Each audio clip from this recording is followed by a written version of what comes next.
ठंड में गरीब बहू के लिए रखे 10 नौकर। घर बड़ा सा, सामने 3 नौकर काम कर रहे होते हैं। एक झाड़ू पोछा कर रहा होता है, एक बर्तन रगड़ रहा होता है, एक किचन में सब्जी काट रहा होता है। ड्राइंग रूम में कमला देवी और प्रीतम सोफे पर बैठे शाम की चाय पी रहे होते हैं। प्रीतम जी, अब समय आ गया है कि हम अपने छोटे बेटे कार्तिक की भी शादी कर दें। हाँ, तुम बिल्कुल सही कह रही हो कमला। कल सुबह रामू भाई के पास चलते हैं और गौरी को अपने घर की बहू बनाते हैं। हाँ, गौरी तो शुरू से ही हमें पसंद है। अगले दिन सुबह कमला देवी और प्रीतम साफ सुथरे कपड़े पहनकर गौरी के घर पहुंचते हैं। अरे प्रीतम भाई, कमला भाभी, आइए आइए। बैठने के बाद प्रीतम बात शुरू करते हैं और गौरी सबके लिए चाय लाती है।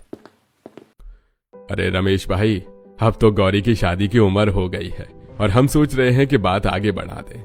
अरे प्रीतम भाई, ये बात तो हमारी पहले ही तय थी। गौरी तो हमेशा से आपकी ही थी और रहेगी। गौरी सीधी, संस्कारी और मेहनती है, हमें ऐसी ही बहू चाहिए। कोने में खड़ी गौरी सारी बातें सुनकर शर्म से मुस्कुराती है। कुछ दिनों बाद शादी धूमधाम से हो जाती है। सारा खर्च कमला देवी और प्रीतम उठाते हैं क्योंकि रमेश गरीब होते हैं। गृह प्रवेश के लिए पूरा घर सजा होता है। बड़ी बहू नेहा और दूसरी बहू शिल्पा तैयार खड़ी होती है और उनके चेहरों पर जलन साफ दिख रही होती है। जैसे ही गौरी गेट पर खड़ी होती है तो एक तो इस गरीब लड़की को हमने सहारा दिया और ऊपर से पता नहीं इसमें ऐसा क्या है जो पूरी शादी का खर्चा मम्मी पापा ने खुद उठाया। और मम्मी को देखो, कितनी चमक है उनके चेहरे पर। ऐसा लग रहा है जैसे उनकी बहू नहीं बेटी घर आ रही हो। सही कह रही हो, इतना शानदार स्वागत तो उन्होंने हमारा भी नहीं किया। ये गरीब लोग होते ही अटेंशन सीकर है। अभी तो शुरू हुआ है, आगे चलकर भी अपनी गरीबी का ढोंग करके मम्मी जी को अपने जाल में फंसा लेगी। दोनों खिलखिलाकर हंस देती हैं। गौरी पास खड़ी सब सुन लेती है। उसकी आंखों में थोड़ी नमी आ जाती है और वो कुछ बोलती नहीं। आजा बेटा, घर में स्वागत है। वो गौरी कलश गिराकर अंदर आती है। गौरी के चेहरे पर हल्की सी मुस्कान आ जाती है। अगले दिन सुबह का समय, ठंडी हवा चल रही होती है। बाहर कोहरा होता है। गौरी सुबह 4 बजे उठकर नहा धोकर तैयार हो चुकी होती है। उसने घर के मंदिर में घंटी बजाकर पूजा की धूनी फैला देती है। पूरा घर खुशबू से महक उठा है। सास पहले शिल्पा के कमरे में धीरे धीरे कमरे का दरवाजा खोलती है। अंदर बहू गरम कंबल में घुसी हुई फोन पर रील्स स्क्रॉल कर रही होती है। अरे बेटा, सुबह का समय हो गया, ठंड पड़ रही है। इसका मतलब ये नहीं कि पूरे दिन कंबल में घुसी रहो। नीचे जाओ, नाश्ते पानी को अभी देख लो। किसी ने अभी तक 1 कप चाय तक नहीं बनाई। मम्मी जी, घर में 3-3 नौकर लगे हैं, काम के लिए ही तो रखे हैं। अगर वो ये भी नहीं कर सकते तो फिर हम उनको पैसे किस बात के दे रहे हैं? जब देखो तुम्हें हर बात का जवाब चाहिए। नौकर लगे हैं, इसका मतलब ये नहीं कि घर की बहुएं बस रानी बनकर फोन चलाती रहें। नेहा मुंह घुमा लेती है। सास नाराज होकर बाहर निकल जाती है। फिर शिल्पा के कमरे में जाती है तो अंधेरा हो रहा होता है। वो अभी भी गहरी नींद में होती है। सास लाइट्स ऑन कर देती है। अरे बेटा, सुबह के 10 बज रहे हैं और तुम्हारा अभी तक उठने का टाइम नहीं हुआ। मम्मी जी, सुबह सुबह इतना क्यों चिल्ला रही हैं? अब नौकर रखने के बाद भी मुझे काम करना पड़ेगा क्या? जो करना है उनसे करवाइए ना। मेरी नींद क्यों खराब कर रही हैं? हद है दोनों की दोनों, काम चोर।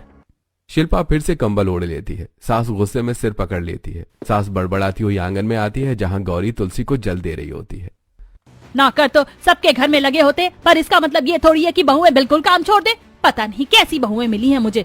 एक मेरी नई बहू गौरी बेचारी सुबह 4 बजे उठकर नहा ली, ऊपर से पूरे घर में पूजा की धूनी फैला दी, और ये दोनों कंबल के कीड़े बनकर पड़ी रहती हैं। गौरी शर्माते हुए मुस्कुराती है और सास के पांव छूती है। ऊपर कमरों में दोनों आलसी बहुएं उठकर बाहर देखती हैं। फिर से इस गौरी ने सुबह सुबह पूरा ड्रामा पूजा कर दिया। सासू माँ अब इसे देवी का अवतार बताएंगी। हाँ, और पूरा घर हमारी शिकायत से भरा होगा। नहीं होने का मतलब ये नहीं कि हर काम उसी को करना है। सासू माँ को तो बस इससे ही प्यार हो गया है। दोनों एक दूसरे को देखकर जलन भरी नजर देती हैं। अगली सुबह घर में तेज ठंडी हवा चल रही थी। गौरी धीरे धीरे सीढ़ियों से नीचे उतर रही होती है। उसके हाथ कांप रहे होते हैं। चेहरे ठंड सा लाल है और वो अपना पल्लू कसकर पकड़ कर रखती है। सास पूजा की थाली लेकर आती है और जैसे ही गौरी को हल्का कांपते हुए देखती है तो अरे बेटा गौरी, तू तो कांप रही है। चल, आज मैं तुझे बाजार से 2 अच्छे गरम स्वेटर दिला लाती हूँ। नहीं मम्मी जी, इसकी जरूरत नहीं है मेरे पास। चल बेटा, इसी बहाने मैं अभी थोड़ा घूम आऊंगी। महीनों से घर में ही पड़ी हूँ। चल, दोनों चलते हैं। गौरी हल्का सा मुस्कुराकर सिर हिला देती है। शिल्पा और नेहा सोफे पर कंबल ओढ़कर बैठी फोन स्क्रॉल कर रही होती हैं। साइड में नौकर सब्जी काट रहा होता है, दूसरा झाड़ू लगा रहा होता है। बेटा, जाकर रसोई में देख लो नाश्ता तैयार हुआ है कि नहीं। मम्मी जी, नौकर हमने काम करने के लिए ही रखे हैं। और वैसे भी मम्मी जी, हमें बहुत काम है। हाँ बिल्कुल, फोन चलाना भी बड़ा काम है ना। पूरे दिन मुझे ही निगरानी रखनी पड़ती है नौकरों पर। मेरे पैरों में इतना दर्द होता है, कम से कम मेरा ही ख्याल कर लिया करो। तो मम्मी जी, आपको किसने कहा है कि हर 10 मिनट में जाकर देखो नौकर क्या कर रहे हैं? किसी को घूमने फिरने की आदत हो तो इसमें हम क्या कर सकते हैं। गौरी चल बेटा, इनसे बात करना तो दीवार में सिर मारने जैसा है। सास गौरी का हाथ पकड़ती है और दोनों बाजार की तरफ चल देती हैं। पीछे दोनों बहुएं आंखें घुमाती हैं। लो फिर शुरू हो गया सास बहू का ड्रामा। बाजार में ठंडी हवा चल रही होती है। सास गौरी को 2 मोटे ऊनी स्वेटर दिलाती है, टोपी भी खरीद देती है। बेटा ठंड लगने पर कांपती मत रहा कर, कह दिया कर तू बहुत सीधी है। गौरी मुस्कुराती है। घर जाकर दरवाजा खुलता है। गौरी अंदर आती है। उसका चेहरा बिल्कुल जमा होता है, हाथ कांप रहे हैं और वो बहुत धीमे चल रही होती है। अरे बेटा तुझे तो और ठंड लग रही है, चेहरा देख बिल्कुल लाल हो गया है। हाँ मम्मी जी, मुझे थोड़ी ठंड ज्यादा लगती है और मेरे कमरे में हीटर भी नहीं है क्योंकि हीटर से मेरा दम घुटता है।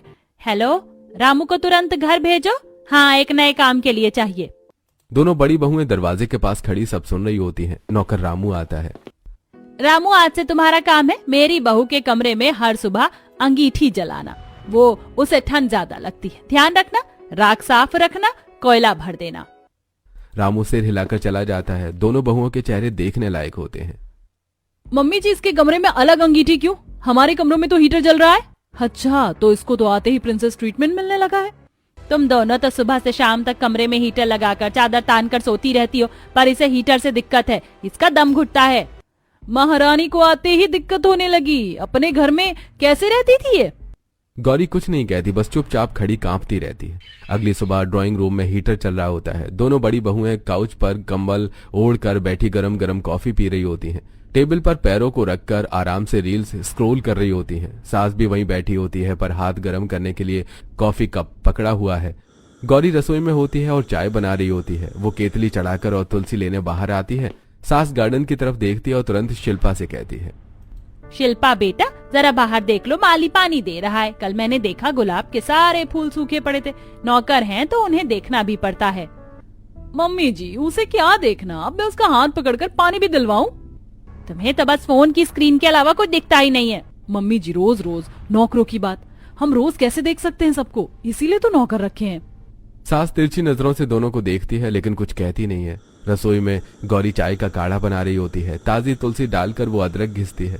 हाथ ठंडा और दबाव देते देते उसके अंगूठे पर तेज कट लग जाता है। उसकी चीख रसोई से बाहर तक जाती है। कमला फौरन उछलकर उठती है और भागती हुई रसोई में पहुंचती है। गौरी की उंगली से खून टपक रहा होता है। हे भगवान, इतना खून कितना कट गया बेटा? कुछ नहीं मम्मी जी, हल्का सा ही तो कट गया। घर पर भी तो मैं सारे काम करती थी, आदत है मुझे। हेलो, अब बशीर को भेजो तुरंत। हाँ, अभी इसी वक्त। 2 मिनट में नया नौकर आ जाता है। आज से तू काढ़ा, चाय, अदरक काटना, तुलसी तोड़ना सब काम करेगा। पूरे परिवार को चाय काढ़ा तू देगा, लेकिन सबसे पहले मेरी बहू गौरी को। गौरी चौंक कर देखती है। शिल्पा बुरी तरह से आंखें घुमाती है। महारानी के लिए नौकर पर नौकर आते जा रहे हैं, लगता है पूरा स्टाफ इन्हीं को संभालेगा। पता नहीं इस गरीब लड़की ने ऐसा क्या जादू कर दिया जो हम पढ़ी लिखी स्मार्ट बहुओं से नहीं हो पाया। पूरे घर का राज इन्हीं के ऊपर चल रहा है। अब दोनों हंसकर एक दूसरे को कोहनी मारती हैं। गौरी कुछ नहीं बोलती, बस शांति से अपनी चोट पर पट्टी बंधवाती है। डर मत बेटा, अब से तू कोई ऐसा काम नहीं करेगी जिससे चोट लगे। मैं हूं ना तेरे लिए। गौरी की आंखों में हल्की नमी चमकती है। अगले दिन पूरे घर में तैयारियों की हलचल होती है। कमला देवी को एक शादी में जाना होता है और उन्होंने सुबह ही कह देती है, आज शाम को सब लोग तैयार रहना, शादी में चलना है, देर मत करना। तीनों बहुएं अपने अपने कमरों में तैयार हो रही होती हैं। गौरी साड़ी पहनकर वो कार्तिक की शेरवानी प्रेस कर रही होती है। उसने पहले कभी एयर साड़ी प्रेस का उपयोग नहीं किया था। वो प्रेस करने की कोशिश करती है और अचानक प्रेस का गर्म हिस्सा उसके पूरे हाथ पर चिपक जाता है। उसकी चीख पूरे घर में गूंज जाती है। सास दौड़ती हुई गौरी के कमरे में आती है। अरे बेटा, ये क्या किया तूने? कल उंगली कट गई थी, आज पूरा हाथ जला लिया। मम्मी जी, मुझे प्रेस चलाना नहीं आता, मैं तो बस कपड़ा सीधा कर रही थी, अचानक प्रेस मेरे हाथ से फिसल गई और मेरा हाथ चिपक गया। कमला देवी उसका हाथ पकड़कर देखती है, पूरी हथेली जली होती है। रामू, तुरंत दवाई लेकर आ और सुन, अभी जाकर मोहन को भी बुला ला। गौरी हैरान होकर सास को देखती है। मोहन आता है, वही कपड़े प्रेस करने वाला नौकर होता है। आज से कपड़े प्रेस करने का काम तू करेगा, गौरी को प्रेस छूने भी नहीं देना, समझा? इतने में नेहा और शिल्पा घुस आती हैं। मम्मी जी आप बैक टू बैक नौकर रख रही हैं, मतलब नौकरों का पूरा विभाग गौरी विभाग बन गया है। घर में 6 नौकर हो गए और मजे की बात सारे इसी के काम करते हैं। दोनों हंसकर एक दूसरे को देखते हैं। सास का चेहरा एकदम सख्त हो जाता है। बेटा नौकर सबके काम कर रहे हैं, ये मैंने सिर्फ गौरी के लिए लगाए हैं। उसे प्रेस चलाना नहीं आता था तो मैंने प्रेस करने का नौकर रख लिया। इसमें तुम दोनों को क्या दिक्कत है? मतलब अब हर छोटी मोटी चीज के लिए एक नौकर आएगा? हाँ, अगर मेरी बहू को तकलीफ होगी तो जितने नौकर चाहिए होंगे उतने मैं रखूंगी। अगले दिन गौरी सुबह सुबह सीढ़ियों से उतर रही होती है और अचानक ठंड में उसका पैर फिसलता है और धड़ाम गिर जाती है और जोर से चीख पड़ती है। शिल्पा और नेहा जो पास ही लॉबी में खड़ी बातें कर रही होती हैं, आवाज सुनकर दौड़ती हुई आती हैं। लो अब एक नया ड्रामा शुरू हो गया, हर रोज कुछ ना कुछ कर ही देती है ये। अब देखना मम्मी जी फिर इसके लिए एक नया नौकर लगा ही देंगी। अब तक जितने नौकर लगे हैं सब इसकी वजह से ही तो लगे हैं। सास चिंता में भरकर दौड़ती हुई आती है और तुरंत गौरी को उठाती है। अरे बेटा गौरी फिर कैसे गिर गई? पैर में बहुत चोट लगी क्या? मम्मी जी ठंड में सीढ़ियां फिसलन वाली हो गई थी, पैर मुड़ गया। ओ भोला जल्दी इधर आ, आज से तू गौरी के पैर की मालिश करेगा। 1 मिनट में ही एक नया नौकर दौड़ता हुआ आ जाता है। गौरी बेटा अब ये रोज तेरे पैरों की मालिश किया करेगा, तुझे कहीं भी दर्द हो ना बस इसे बोल देना। अरे मम्मी जी हमें भी कभी मालिश करा लो, हमारे पैर भी दुखते हैं। हमें पता है ये नौकर किसके लिए लगा है, हम लोग तो ऐसे ही ठीक हैं। सास दोनों को घूरती है लेकिन कुछ नहीं बोलती। अगली सुबह बहुत तेज ठंड होती है। गौरी बाथरूम के बाहर बैठकर हाथ से कपड़े धो रही होती है। गौरी जोर जोर से कांप रही होती है। तभी सास वहां आती है। अरे बेटा मशीन होने के बाद भी तू हाथ से कपड़े क्यों धो रही है? जम जाएगी तू तो। मम्मी जी मशीन में धोकर कपड़ों में रुआ आ जाता है और ये कपड़े आपने मुझे दिलाए हैं इसीलिए मैं हाथ से ही धो रही थी। रुक, तुझे ये कपड़े हाथ से धोने की जरूरत नहीं, मैं अभी एक नौकर लगाती हूँ। आज से ये नौकर गौरी के सारे कपड़े धोएगा, हाथ खराब करने की कोई जरूरत नहीं है।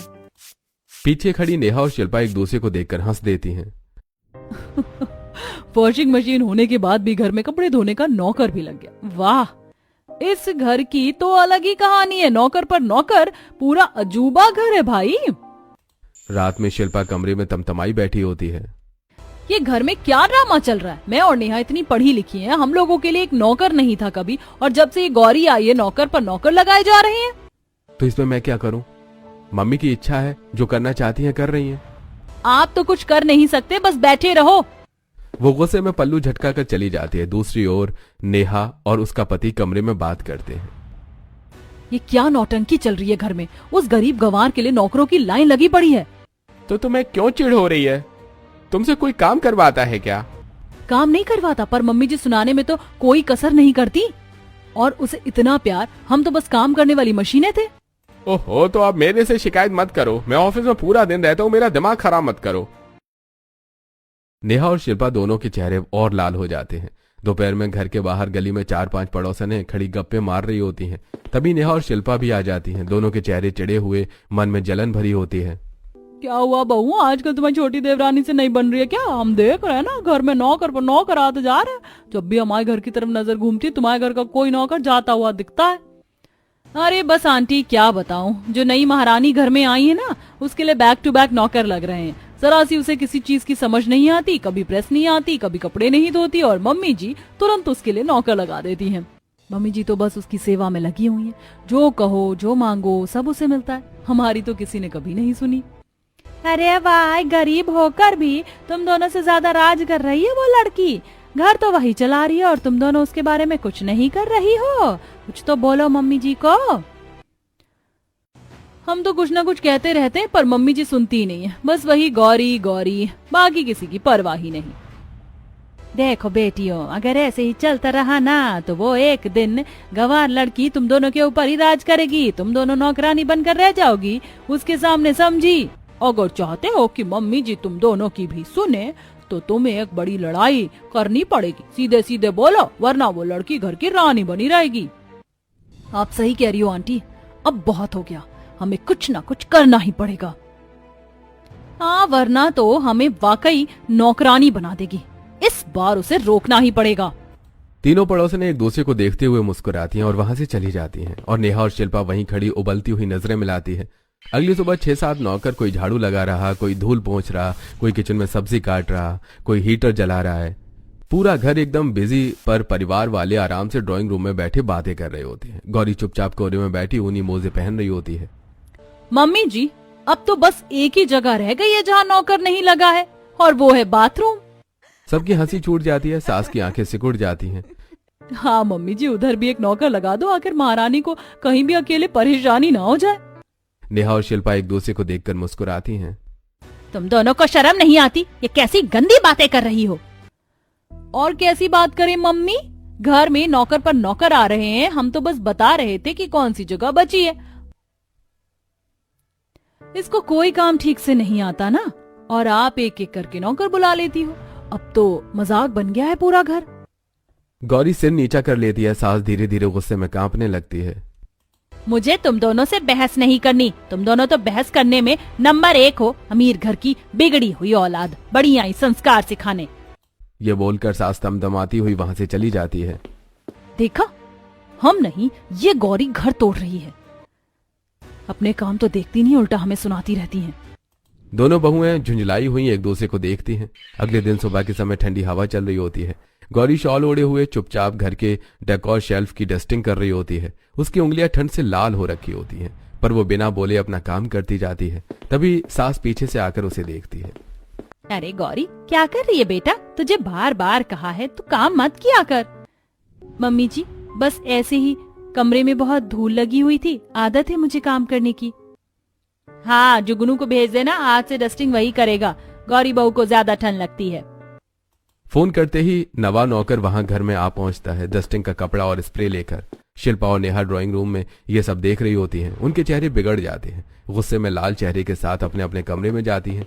अंदर से जिप खुलने पटने की आवाजें आने लगती हैं।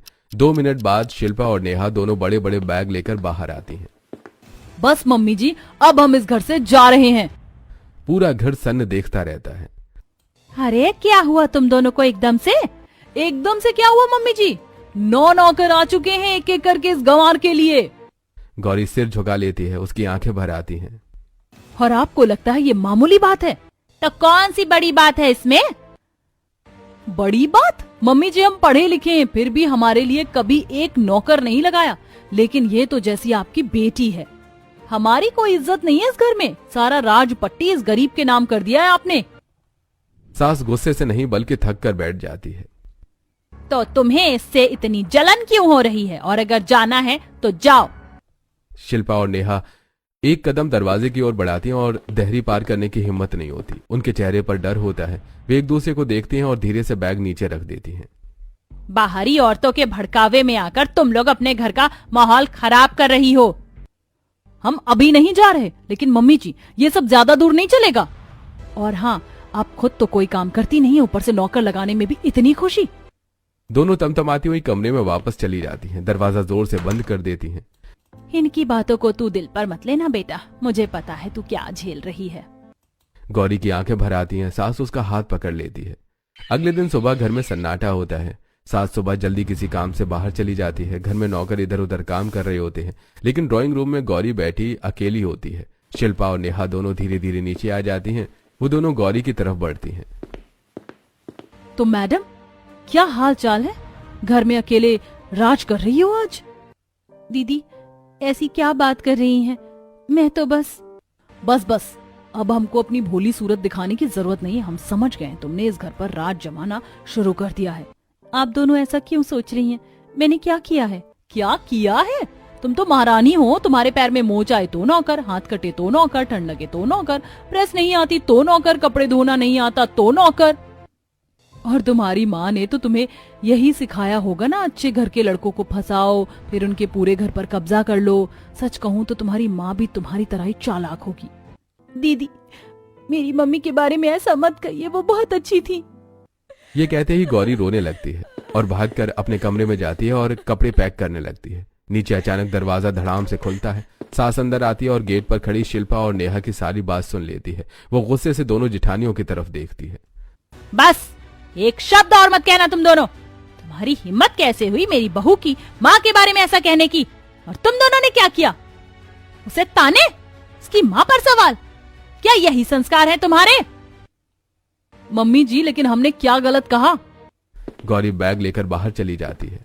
गौरी बच्ची का दिल तोड़ दिया है तुम दोनों ने। देखो वो चली गई, पड़ गई कलेजे को ठंडक। मम्मी जी, तो आज हमें एक बात का जवाब भी दीजिए, आप उसे इतना प्यार क्यों करती हैं? ज्यादा नौकर क्यों लगवाती हैं उसके लिए? उसे हमसे अधिक महत्व क्यों? सुनना है तो सुनो, क्योंकि अब समय आ गया है। जब गौरी 5 साल की थी, उसकी माँ मेरे घर में काम करती थी।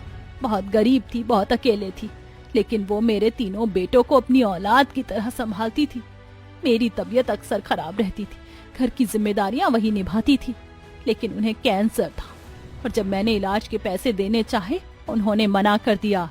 कहने लगी, दीदी मैं नहीं चाहती मेरे कारण आपको बोझ उठाना पड़े। नेहा और शिल्पा की आंखें भर आती हैं। मुझसे वादा लिया उन्होंने कि अगर कभी कुछ हो जाए तो गौरी को अपनी बहू बनाकर उसे माँ जैसी जिंदगी देना, और उसी वादे के आधे घंटे बाद उन्होंने मेरे हाथों में दम तोड़ दिया। ड्राइंग रूम में बैठे नौकरों तक की आंखें नम हो जाती हैं। उसकी माँ ने तो आखिरी सांस तक किसी की बुराई नहीं की, और आज तुम दोनों ने उसी माँ को गाली दी। गौरी का दिल तो टूट गया। दोनों बहुएं फूट फूट कर रोने लगती हैं। उन्हें अपनी गलती का पछतावा होता है। दोनों भागकर बाहर जाती हैं और गौरी को देखने गौरी बाहर बैठी रो रही होती है। नहीं गौरी मत जा, हमसे बहुत बड़ी गलती हो गई। हम गुस्से में अंधी हो गई थी। हमने सोचा तुम हमारा हक छीन रही हो, पर असल में हम गलत थे। गौरी, हम तुम्हारी जगह नहीं ले सकते।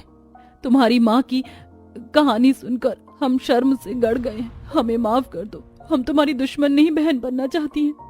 मैं आप लोगों से कभी नफरत नहीं करती। आप दोनों मेरी बड़ी बहन जैसी। बस मुझे लगा शायद मैं इस घर के लिए बोझ हूँ। बोझ? तू तो इस घर की रोशनी है। तेरी माँ ने तुझे मेरे हवाले किया था बेटा, और तू कहीं नहीं जाएगी। शिल्पा और नेहा दोनों गौरी को मजबूती से गले लगा लेती हैं। गौरी, हमसे बड़ी गलती हो गई। हम तुम्हारे दर्द को समझ नहीं पाए। तुम हमें सजा दो, लेकिन हमें छोड़कर मत जाओ। आज से तुम हमारी छोटी बहन हो, बहू नहीं। बहन और बहन को घर से जाने नहीं देते, गले लगाते हैं। अगर आप दोनों मुझे अपनाते हो तो मैं कहीं नहीं जाऊंगी। मैं भी आप दोनों से बहुत प्यार करती हूँ।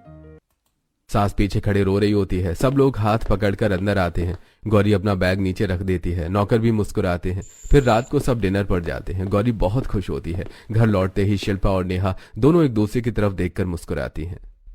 गौरी, आज तो तुम्हें उस रेस्टोरेंट का खाना बहुत बहुत बहुत ज्यादा पसंद आया है ना? हाँ दीदी, सच में पहली बार ऐसा खाना खाया। बहुत स्वाद था, दिल खुश हो गया।